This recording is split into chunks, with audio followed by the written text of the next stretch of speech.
Welcome, welcome, welcome. Welcome to the True Word Faith for Life with Dr. Shawn. I'm Dr. Shawn, and this is where in-depth biblical teaching meets the richness of original languages and cultural context, bringing the truth of Scripture to real people for real life every single episode. Thank you for hitting the thumbs up, and thank you for subscribing. Thank you to everyone in chat. Thank you to everyone listening. Wherever you are, whether you're listening live or you listen on playback, thank you to our distribution channel at Buzzsprout, sending our message out across, I think, 34 different podcast locations, including Spotify, iHeartRadio, iTunes, all of the ones, everywhere where you get podcasts. And we really value the podcast listener, and we want you to know that, and we appreciate you. So thank you so much. I want to share something special with you. Something that means really everything to me. Everything. In my life, in my mission, it's why I'm doing this channel. It's why I wrote my books. And these lyrics resonate with me better than I think what I could write. Good morning, Samantha. Good morning, Kim. Good morning, Robert. Good to see you. Thank you so much. So this is called The Commission, Go Tell the World. It's a song by the Christian band Cain and features Isaiah Templeton, and I would play it for you, but I don't have the licensing to do that, so I don't want to get a copyright strike. So I'm going to read the lyrics to you because the lyrics really convey a message from Jesus to his followers, encouraging them to share the gospel with the world. So here it is. See my hands and look at my feet. It's okay if it's hard to believe. I have faith in you. I have faith you will do greater things. It's my time to go, but before I leave, go tell the world about me. I was dead, but now I live. I've got to go now for a little while, but goodbye is not the end. Don't forget the things that I taught you. I've conquered death and I hold the keys. Where I go, you will go too someday. But there's much to do here before you leave. Go tell the world about me. I was dead, but now I live. I've got to go now for a little while. But goodbye is not the end. The end of the journey. The end of the road. My spirit is with you wherever you go. You have a purpose, and I have a plan. I'll make you this promise. I'll come back again. Go tell the world about me. I was dead, but now I live. Oh, I've got to go now for a little while. But goodbye is not the end. I encourage you to, if you have Alexa or you have any of the different things that you have, and even, I hope that you're subscribed on Spotify to me and you follow and iHeartRadio and iTunes and all that stuff. Maybe you could do an iTunes review. By the way, if you're not subscribed to this channel, the YouTube channel, True Word Faith for Life with Dr. Shawn, even if you don't typically listen on this, please go to the channel. Click on subscribe, click on the little bell, click on the thumbs up while you're at it. And then that way notifications get sent out to you. It also helps the channel. It helps more people to hear what we've got going here. So on Sunday, we heard part one. I don't know if you were here for part one. Some of you were. I see some of you were. Yeah, that was a little boo-hooey. That was a wee bit boo-hooey. Telling stories of experiences that I've had that were utterly extraordinary in one church in particular. So if you didn't hear part one, that's okay. You can listen to it. It's very long. It's 1 hour and 50 some minutes, almost 2 hours. I don't apologize for that because you know what? Not for nothing. That's okay. It's okay. You can listen in pieces. You don't have to listen to it all at once if you're not in a situation where you can, or where you want to, but I encourage you to listen to the whole thing. Listen, as piece by piece. So part one was the introduction of this 4,112 part series. Actually, I don't even know how many parts it is. I've got to segment it, figure it out. But I was boohooey. So imagine this. You're sitting on a sun-scorched Galilean hillside surrounded by a crowd of desperate, hopeless people. And suddenly, Yeshua's voice pierces through the noise with words that challenge the status quo. Words that heal broken hearts. And they reveal God's roadmap for living a life of purpose, a life of joy and eternal impact. You're going to hear, if you listen to this series, you're going to hear the Beatitudes, the Sermon on the Mount, like you've never heard it before. Now I want to set a stage. Now that you have the 1 hour and 56 minute summation of 4,557 episode series, if you listen to that one, the first one, let's go deeper. We're going to set this scene. I want you to picture this. Yeshua, Jesus. By the way, how's my sound? If you could let me know in chat how the sound is. Is it loud enough, not loud enough? Yeshua he's speaking to a crowd gathered on a mountainside. Among them are his disciples, curious onlookers, everyday people. But they're not everyday people. These are people hopelessly and desperately burdened by Roman oppression. Many of them can't even feed themselves. Not for a lifetime, not for a day. They're longing for hope, any hope, for a Messiah who will deliver them from the desperate, hopeless lives they're living. And they've come to hear someone who speaks with authority, who connects the dots between the promises of the Hebrew Scriptures and their present suffering. Word on the street is this man, this rabbi, this teacher is totally different than anything they or the world has ever seen or heard. Now imagine the setting itself. The mountainside isn't just a convenient place to gather it. It evokes memories of Sinai, where Moses received the Torah. It is Middle East hot. There's no aircon, no chairs, nothing. Hey, Dustin, good to see you. Yeshua is presenting himself as the ultimate teacher, bringing not new laws and hopelessly complex rules as the Pharisees, Sadducees, and the Sanhedrin have done, but the fulfillment of Torah in a deeply transformative way. This isn't a political rally or a philosophical lecture, really. It's an invitation into a radically different kind of kingdom, the likes of which no one, and I mean no one in the world, has ever seen.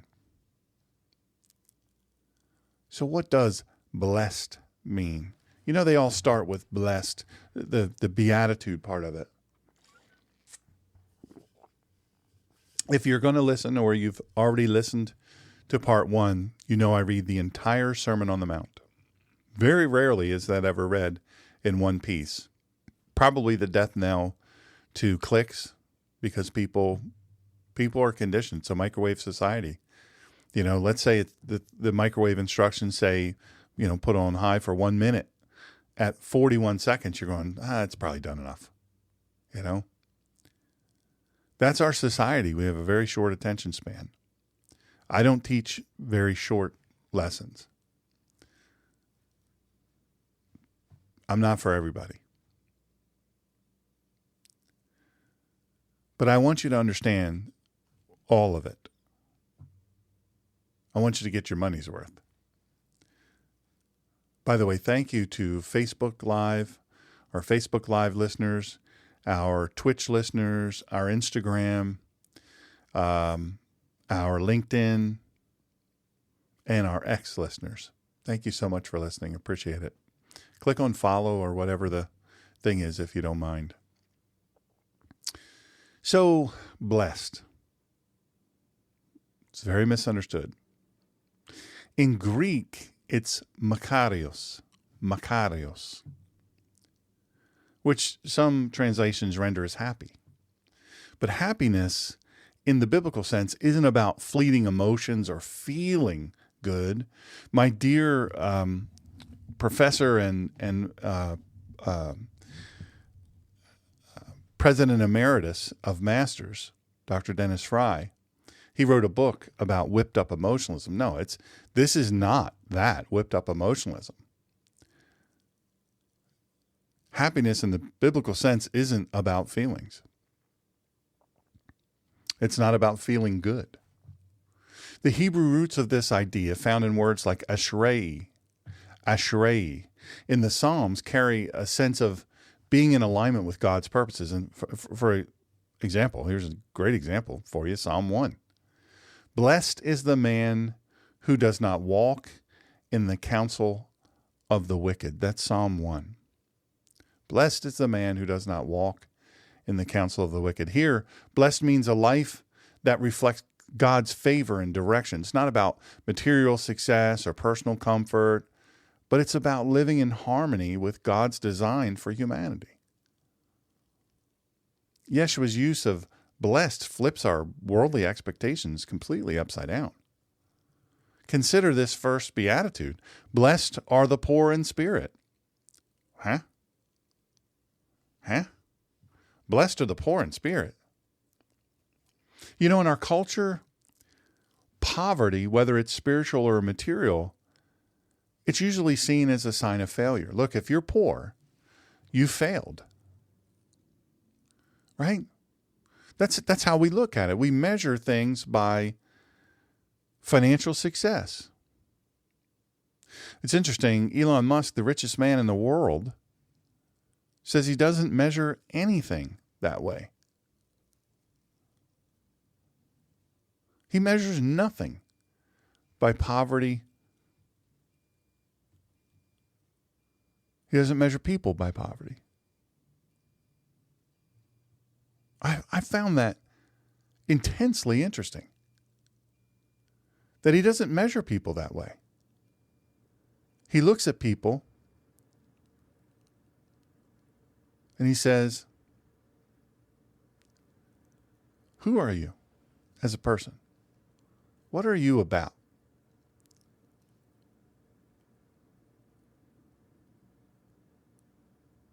But, you know, most of society ironically sees if you're poor, if you don't have much, you're a failure. We measure things by how much you have, how much comfort you have. We measure by your toys, you know, do you have all the toys? Are you debt free?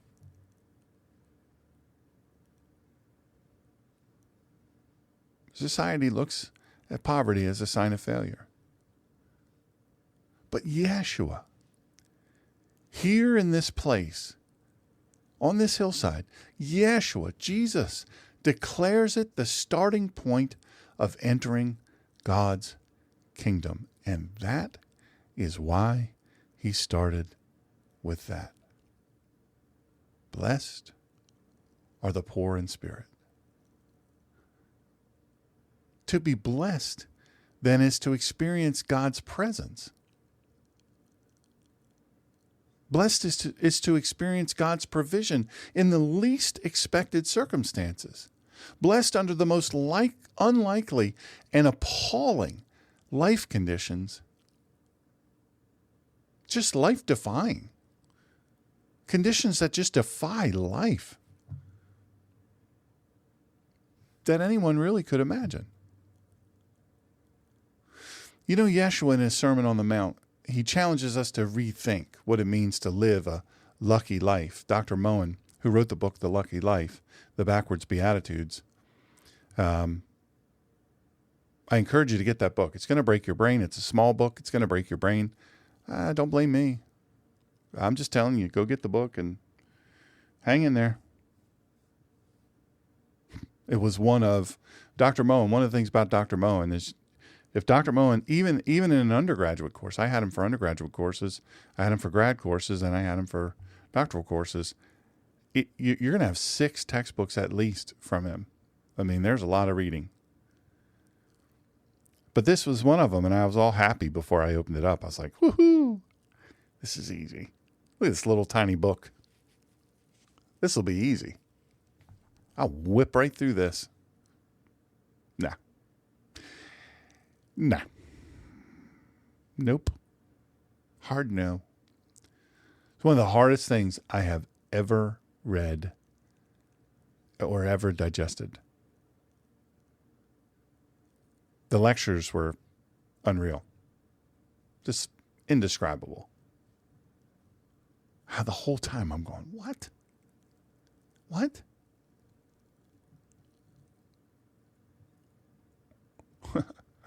Dr. Moen argues that the Beatitudes aren't a list of moral achievements, but a portrait of people who are open to God's transformative work.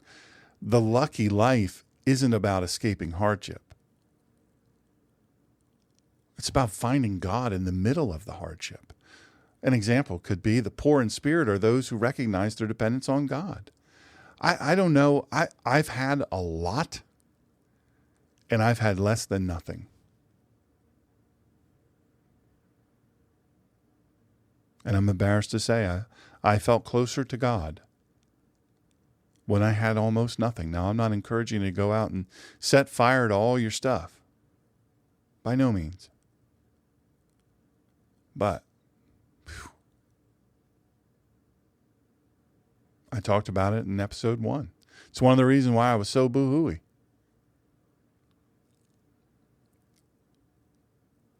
To the point where Miss Colleen texted me and said, "Do you need me to bring you some tissues?" She was in the other room listening. She's at work today. Whew. And if you want to hear powerful stories, true stories about real people that I experienced and real things, I'm telling you, listen to episode 1. Gut it out. Just gut it out. Get her done.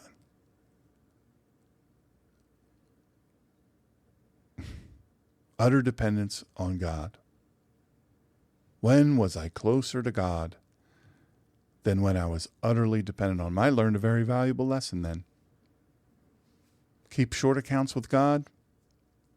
Stay connected.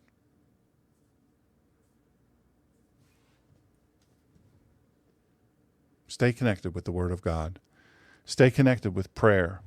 It's one of the reasons why I wrote this book, True Word Faith for Life, with Dr. Shawn Michael Greener. You can get it on lulu.com, Lulu.com. Just search Dr. Shawn Michael Greener and it'll be there. It's excellent quality. It's an incredible quality book. I didn't want to send out anything junky. I want it to last a lifetime. Tell your friends. Or you can buy it on all the places that people buy books. But the problem is if you buy it on like Amazon, we get $1. The ministry gets $1. But if you buy it on Lulu, we get a little bit more than that. Not much more, but we get more than that. So it helps us kind of keep doing what we're doing because it's not free. I thought it was free when I first started, and then I learned, no, it is not free. So I'm on a fixed income. I'm totally disabled, so not to whine. I'm very lucky. So you talk about being reliant upon God, when you can't tie your shoes anymore, when you can't button your buttons on your shirt most days. Yeah, can't write. I used to have beautiful handwriting. Beautiful. Before I got hurt, before I got sick. I know what it is to be poor in spirit. I know what it is. And many of you know what it is.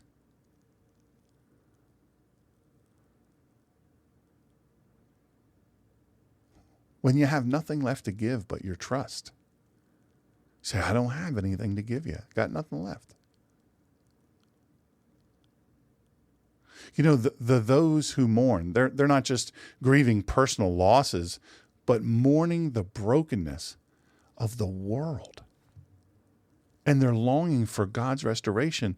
Things were so jacked up for those people on that hillside. The Roman oppression was, you couldn't bear up under it. It was horrible. They just regularly hung people along the roadside, just on a whim. Let the birds pick at them. Well, you're coming into a Roman-dominated, Roman-controlled town. Guess what you saw on the way in? That's what you saw.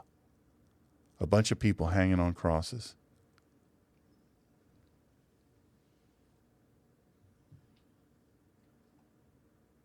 The Pharisees and the Sadducees and the Sanhedrin, they were religious Rottweilers. They didn't ease up. They just pounded the people with rules and rules and rules and rules.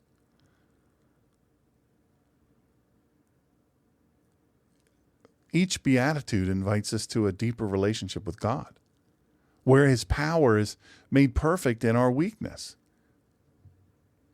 That's a mind-blowing concept.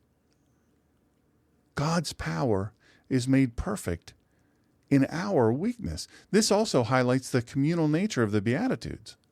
These blessings aren't just for people, individual people, but for the community of God's people. They're a call to live out our faith together, supporting one another as we seek to embody the values of God's kingdom. So how do we begin? I mean, these are heady things. How do we begin to live out the Beatitudes? Well, it starts with a shift in perspective, a shift in a paradigm shift. Ask yourself, where do I see God working in unexpected places in my life? I hadn't planned on this, but I'm going to tell you a story. I went to a church when I was a kid. It was a independent, fundamental, Bible-believing, KJV only, because that's what God carried. That's what Jesus carried. Church. You wore dress shoes. You wore dress pants. You wore a dress shirt. You wore a tie. Your hair was cut short. Certain things you could say, certain things you couldn't say. A lot of things you couldn't say. Certain things you could do, a lot of things you couldn't do. Whole long list of things. Very Pharisaical. Very oppressive and, controlling. Very judgy. Very cliquey. That's where we went. So there was this woman that came in one Sunday. I remember it. It seared into my brain. She came in. I didn't recognize her. She looked rough. She was a white lady. She looked rough. I remember her one knee was skinned to where you could see it had been bleeding. The blood had dried. Her other knee was skinned up.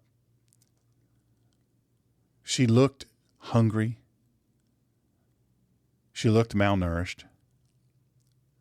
Wearing a tiny, tiny, tiny short skirt and a blouse that really didn't cover everything, if you know what I'm saying. It was hot as Hades outside. Good lands, it was hot.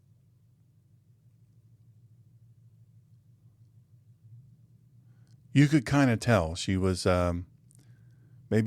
we didn't see a lot of prostitutes, but in my little town, little community, I was a country kid, It was a little tiny town, so it's, we didn't get a lot of cosmopolitan things like prostitutes and whatnot. I'm sure they existed, but I just didn't run across it. But this lady, clearly she was a little bit intoxicated still. She reeked of alcohol. And she sat down. She's kind of looking around like, where do I go? Service had already started. Nobody, we had pews, these wooden pews. Nobody, scooted over and offered her a place to sit. So I could see where she sat was just one of the open spots. And then, people were just like stare daggering her, stabbing her with eye daggers. They're just staring daggers right into her.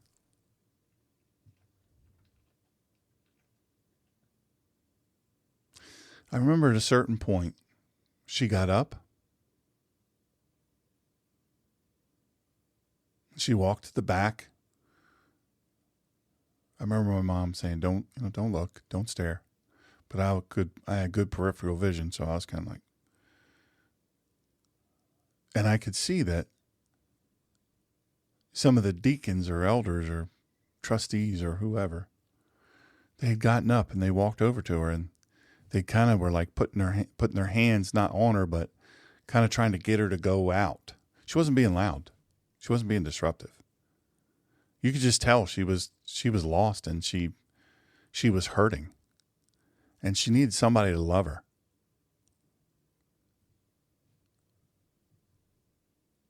And I remember, there was doors there that made a sound because they were kind of those double doors that would go both ways. They were swing doors. They would go both ways. And there was a little window in them. And then you went out to like I don't know, you call it a vestibule or whatever. And then you had steps that went down and then a landing and then turned and then went down, and then you could go out. And I remember they were kind of pushing her. Not pushing her physically, but pushing her to leave. No mention from the pulpit. That was the former pastor. I bet if it was Pastor Sparrow, believe you me, he would have had somebody help her. If it was Pastor Latour, he would have absolutely had somebody help her. He would have stopped what he was doing and said, hey, let's help that lady. Whatever she needs, ladies, let's go help her. But at this point in time, it was the other guy. I'm not going to say his name because, I don't want to put him on blast. He's dead. He's long since dead. I remember thinking to myself, that lady clearly and obviously needs help. I'm a little kid, but I know she needs somebody to get some peroxide and some warm soap and clean off her knees and wash her face and give her some coffee or some water. Maybe give her something to eat. I don't know where she was from. She wasn't from our town. Somehow or another, she got deposited there. And she was clearly lost. Lost spiritually, lost physically, lost emotionally. And so she left, and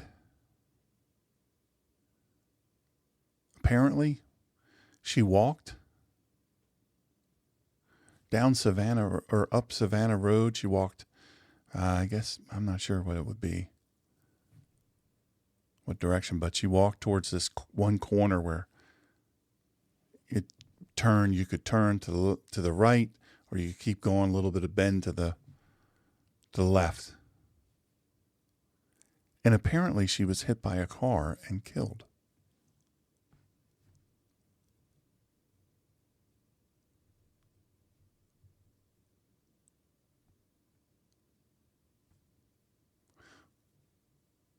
Why didn't somebody minister to her? Why didn't somebody approach her with kindness and love?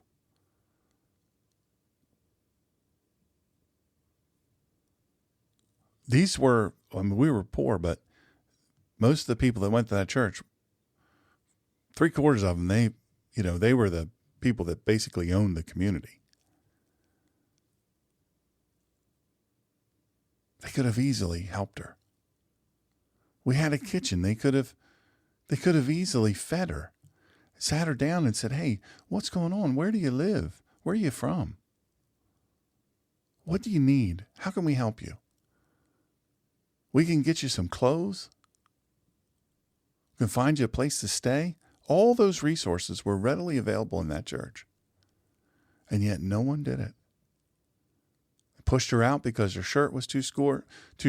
Her blouse wasn't buttoned all the way up. It was probably not the kind that would be approved. Definitely not the kind that would be approved. She reeked of alcohol. And it was obvious, even to a little boy, what probably her career was.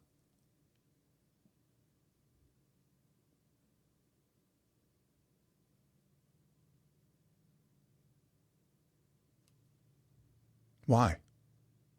She was the poorest in spirit. She didn't know the story. She didn't know this story. The story Yeshua was telling from on that hill. She didn't know the story. The people inside the building that shooed her out, they knew the story. They didn't know it like I teach it, but they know it. They knew enough of it. But they didn't do it.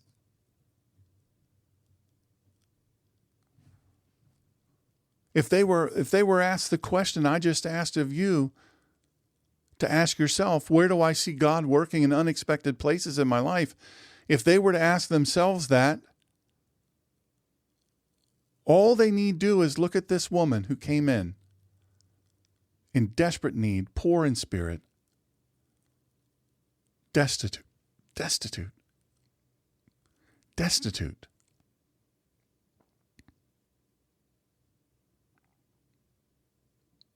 She was in the most challenging situation of her life, which would soon come to a violent, terrible, but preventable end.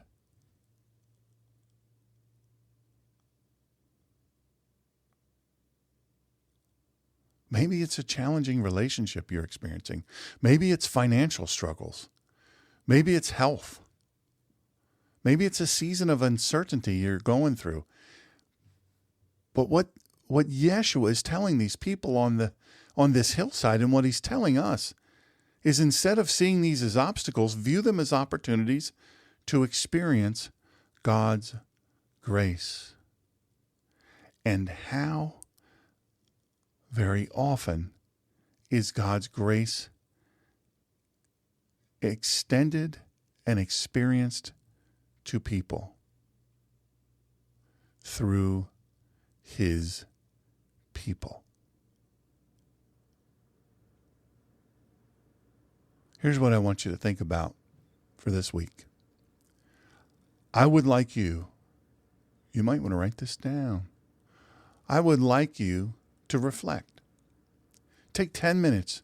I'm not asking you to take 100 million minutes. I'm asking you to take 10 minutes each day just to read the Sermon on the Mount. The whole sermon is 2,468 words. I read the whole sermon yesterday. In a way I think you're probably not used to having it be read. Might be worth you watching. I want you to read the Sermon on the Mount, and I want you to journal about where you've seen God's blessings in your life, especially in difficult circumstances. Hi, Natalie. Thank you. It's true. It's horrible. Horrible. It stuck with me my whole life. Devastated me. That's why I said if I see somebody that genuinely needs help, especially if they come into the church, I'm going to help them. So I want you to reflect. These are your practical steps. First is reflect. Take some time. You don't need a fancy journal. Just get a notebook. Get one of those little composition books and a pen or a pencil. And reflect. Take 10 minutes each day, 10 minutes, to read the Sermon on the Mount and journal about where you've seen God's blessings in your life, especially in difficult circumstances. Step number 2, you might want to write this down. Pray. Pray. So simple. It's so simple. But you know what? You might not be praying because you're running from God. I know that experience. I don't want to talk to God right now because, well, I've brought him my hurts, habits, and habits, and hang-ups so many times, the same ones, and I still got them, and he's not going to want to hear from me because,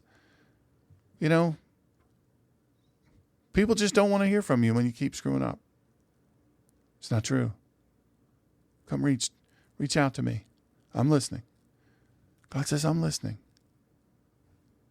Pray. Ask God to help you see his hand in the places where you feel least blessed.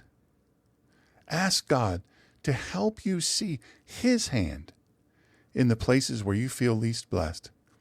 Here's number 3. I want to write this down. Act.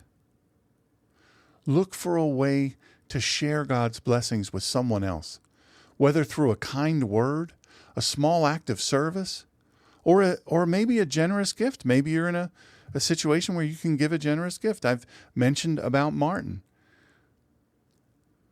our dear friend in Mexico, indigenous Mexico. He's in dire straits. This is a terrible situation.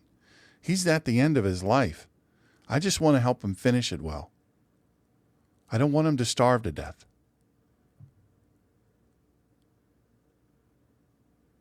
There are things that not that much money can help. And time is of the essence. So if you want to help, email me at smgreener@gmail.com. If you have my phone number, text message me. If you're in a situation where you can help. Look, if you're not, please don't. And then I give full accounting, and everything goes to a brother by the name of Ismail, and Ismail makes sure he has the special food he needs he eats through a port in his stomach, this special medical food, medical nutrition. We help to make sure he has the other foods that he can eat through his mouth, clean water, his dogs, vegetables, fruits. His dogs, he rescued these street dogs. He just wants to feed them. He'll sacrifice his own food in order to feed his dogs. I said, well, trust me, I'm not going to go on a long list today because it's long. But we can help this guy finish well. It doesn't take that much. Look for a way. This is acting. This is love as an action. Look for a way to share God's blessings outside of yourself. Maybe it's just a kind word. You say just a kind word. Just a kind word. Let me tell you what. I know of people's lives who have been saved by someone speaking kindly to them. Yeah. Just a kind word. What if that woman I told you about, if they had been kind to her? Hey, we want to get you a little something to eat. Are you hungry? Would you like something to eat, something to drink? Come on, these ladies will take you down to the kitchen. Well, there's food in that fridge. We'll give you something to eat. We'll get you a hot meal. Hey, there's a washroom. Yeah, we have washcloths and towels here. Let's help you out.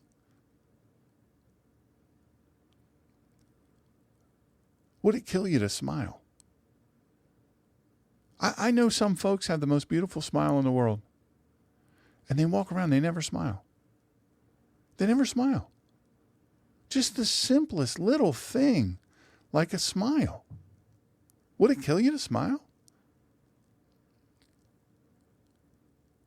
Thank you. I can't thank you enough for joining me on this episode of The Man on the Mountain Said What. I hope you'll continue this journey. I hope you will. I hope you'll continue with me. We're going to explore what it means to live a truly lucky life in God's kingdom. don't forget to subscribe. Click on the thumbs up. Share this episode with your friends. Maybe leave a comment. Leave a comment of what blessed means to you. Maybe leave a comment what blessed means to you. Hi, Catherine. So nice to see you. Hello. I'm well. Thank you. I hope you're doing well. And maybe, I talk about sharing this series.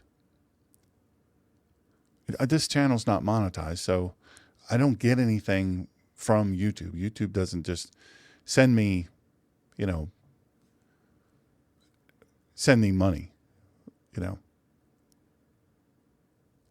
So do it for you. Do it for those that are listening. Share. This is free. All of this is free.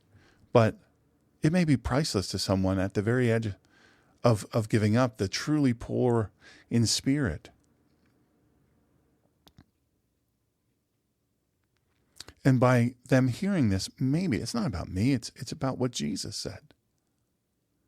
It's about what Jesus said.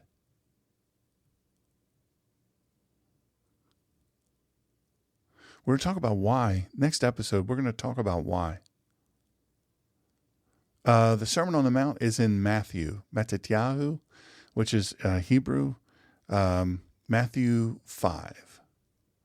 Let's see here. I'm trying to figure how to tell you where to find it. It's in the first book of the New Testament, which is in the middle. So right about the middle of the Bible, if you're new to the Bible, anyone listening, if you're new to the Bible, Beatitudes or Matthew, Beatitudes is Hebrew for Matthew.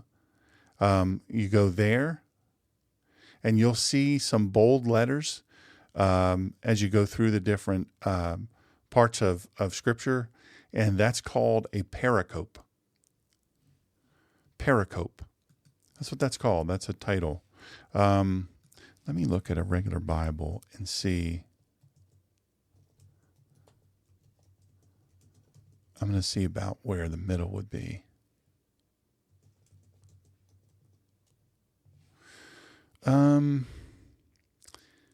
Yeah, you're going to be, that's fair.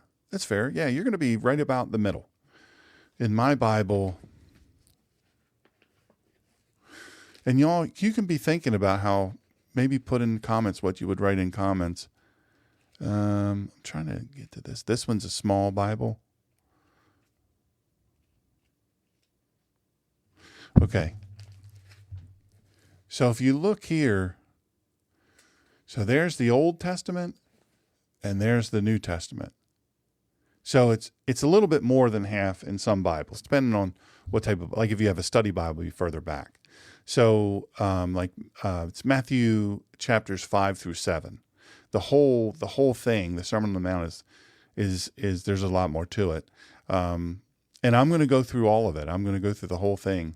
There's a shorter version of it and I don't want to trip you up on this, that appears in Luke, the book of Luke, Matthew, Mark, Luke, Matthew, Mark, Luke. These are what's called the Gospels. Matthew, Mark, Luke, and John. These are the Gospels. And Luke 6, chapter 6, verses 20 through 49. Now it's often called the Sermon on the Plain, but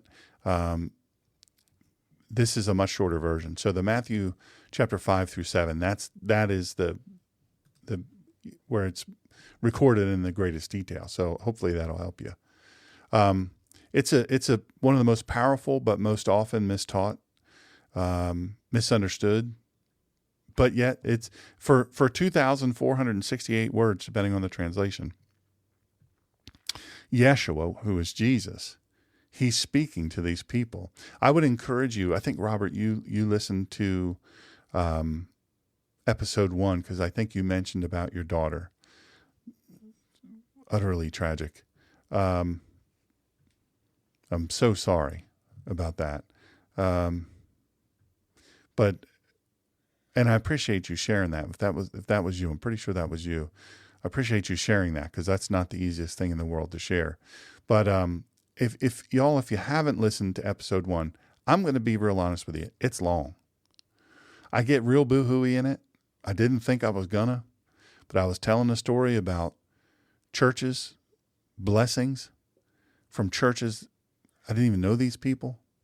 The inverse of the story that I told you about this lady. I've lived both experiences.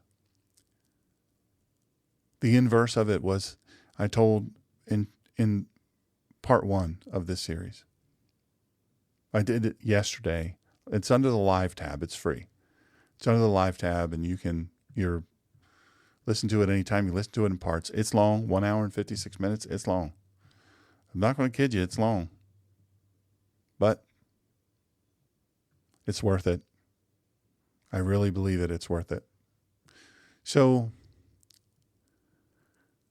I genuinely, and I don't say this lightly, when you folks listen, it means the world to me.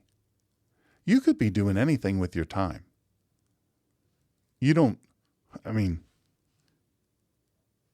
do anything you want. I mean, nobody's making you do this, and yet you do. I'm blown away by it. Every time somebody listens, look, I think I only have 600, maybe 603 subscribers after 230 some or 220 some messages and episodes. You know, this isn't the one that people, this isn't the type of channel that, goes viral or, grows and leaps and bounds. Who knows? I don't know. Maybe this will never get bigger than 600 and some people. But I know that this is what God's called me to do. And if it's not profitable, if it doesn't spread and expand and all of these things, then, it's okay. I want to help. I want to teach the truth in a way that you can relate to, understand, and replicate. So thank you so much for listening today. I really appreciate it. God bless you. Shalom, shalom.